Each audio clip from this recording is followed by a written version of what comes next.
소신과 의리의 아이콘 김진태 다시 인사드리겠습니다. 친박 일찍. 보수를 구할 당대표 누굽니까 여러분? 주호영!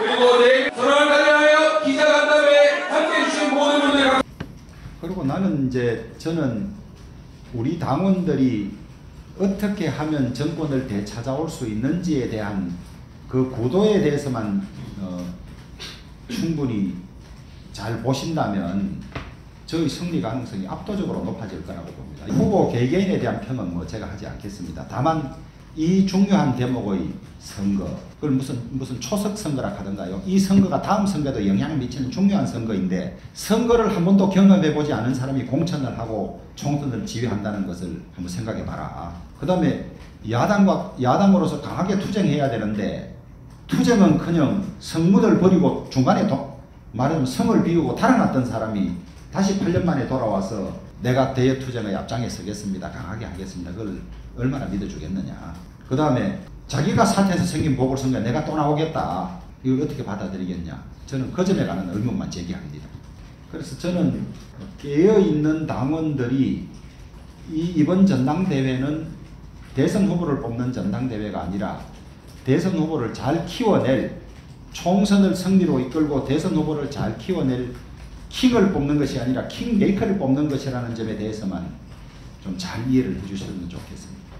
대선 후보군에 들어간 사람이 당대표가 되면 당대표가 된다 해서 끝나는 것이 아니고 대선 후보 경쟁을 해야 될 거니까 대선 후보 경쟁에 유리한 입장에 가는 거 아닙니까? 우선 자기가 공천을 다 하고 그러다 보면 욕심이 자꾸 들어가서 자기 사람 채우고 당이 사당화되고 그러면 아무도 붙지 않는 거죠. 여러분 로마가 흥하고 몽골이 그렇게 세계를 지배할 수 있었던 게 문을 열고 누구나 다 받아서 경쟁할 수 있었기 때문에 그러지 않습니까?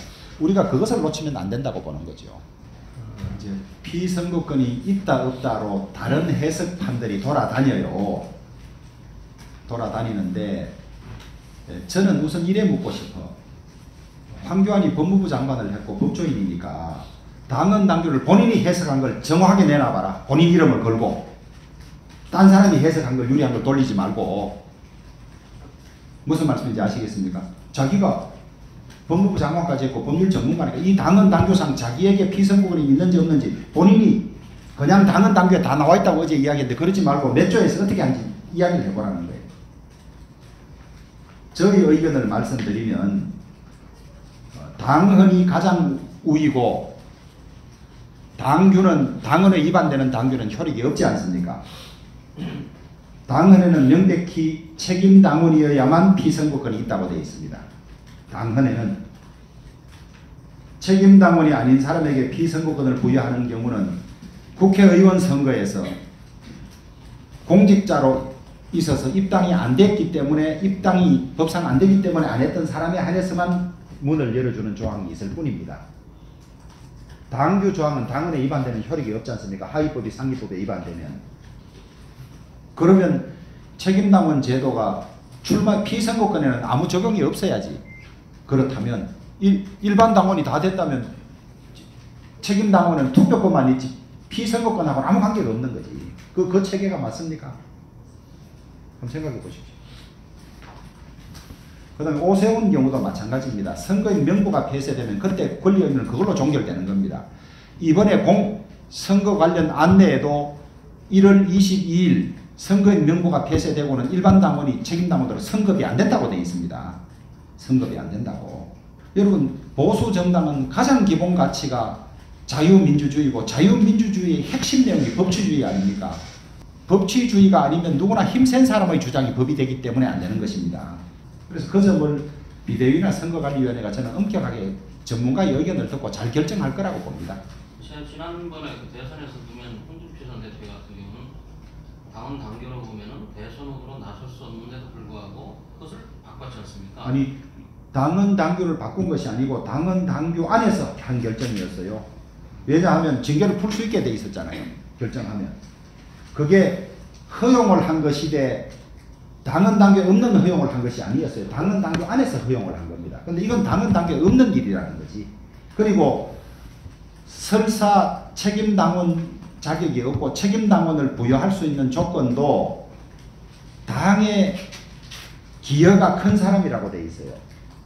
한 달 된 사람이 당의 기여가 큽니까? 그런 편법 해석을 하지 말자는 거죠. 이건 바꿀 수 없는. 그렇습니다. 있는 틀 안에서 해석을 해야 됩니다.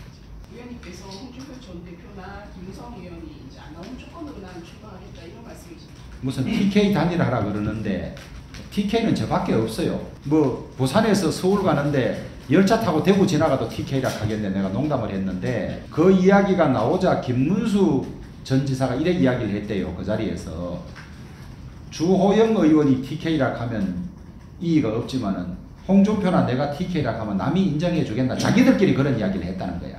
그래서 그것도 그냥 선거 전략으로 하는 말이겠거니 그렇게 생각을 합니다. 나는 사실은 지난주에 홍 대표를 만났습니다. 만났는데 홍 대표가 자기의 출마 여부가 안 정해진 상황에서 단일화 이야기를 끊었을 리는 없지 않습니까? 없고 다만 자기가 딴 데서도 이야기를 했었디다마는 자기의 목표는 2022년 대선인데 정치를 요정의 미를 거두고 싶다. 그 일에 같이 힘을 합치자. 이런 희망사항만 이야기가 있었습니다. 그래서 자기는 정치를 혼자 하는 것이 아니고 같이 하자. 같이 한번 나라를 제대로 된 나라를 만들어보자. 그 정도 이야기 있었지. 디귿자도 나오지 않았습니다. 않았고 지난 토요일 날 이재호, 김무성, 홍준표, 김문수 네 분이 아마 만났던 적이 있는 모양입니다. 거기서 누군가가 김문수, 홍준표, 주호영 다 서로 가깝기도 하고 생각도 비슷한데 셋이 다 나오면 안 되지 않느냐는 투어 이야기를 누가 있었는데 뭐 그 정도 이야기지 어떻게 하자는 이야기나 이런 건 전혀 없었던 걸로 알고 있고 아마 홍준표 대표가 30일 날 출마 선언을 할 걸로 뭐 언론은 많이 예측을 하던데 저는 어제 오늘 출마 선언을 하고 제대로 끝까지 갑니다. 가고 세 가지 질문점으로 이해를 하는데요. 첫째, 개파가 있다 없다에 대한 시각이 다르다. 그 점에 관한 의견은 개파라는 것이 보스를 가지고 딱 갈라서 대립하는 구도의 개파는 없어진 것이 맞습니다. 그러나 그 개파 활동을 하던 인연이나 친소관계는 있으니까 그건 아직 남아있는 거죠. 그래서 보스를 중심으로 뚜렷한 전선을 형성한 개파는 없어졌다는 점에서 개파가 없어졌다 할 수도 있고 그러나 같이 활동하던 친소는 있고 여전히 그 친소대로 말하자면 그룹이라든가 관계가 형성돼 있다는 점에 보면 개파가 아직 안 없어진 거고 그런 정도입니다. 묽어진 거는 사실인데 그렇다 해서 개파가 전혀 없어진 건 아니다. 그러면 조금 더 정리해 주는 거리면 친박이 아직 있습니까? 친박이 있지. 아니 그걸 이제 옛날 친박이 100이었다면 100 다 있냐 물으면 할 말이 없지만은 7, 80이나 아까 내 말씀대로 같이 친하게 정치적인 일을 논의하던 그룹은 아직 그 남아있는 거지. 사람 관계라는 게 하루아침에 안 없어지니까 묽어졌기는 했지만 남아있어요. 그 표현을 어떻게 하느냐의 차이이지 그런 정도로 저는 이해를 하고 있어요. 그래서 누구는 없다 할 수도 있고 누구는 아직도 있다 할 수도 있고 다 맞는 말이에요. 그 다음에 자유한국당이 과거를 반성했느냐? 저는 안 했다고 보죠. 반성이란 게 뭡니까? 책임 있는 사람이 책임을 져야 하는 것이고 그 다음에 그런 일이 재발되지 않도록 시스템을 완전히 정비해야 되는 것인데 그런 점에서 다 저는 부족하다고 봅니다. 사실은. 보수 통합은 원칙이 보수 대통합이다.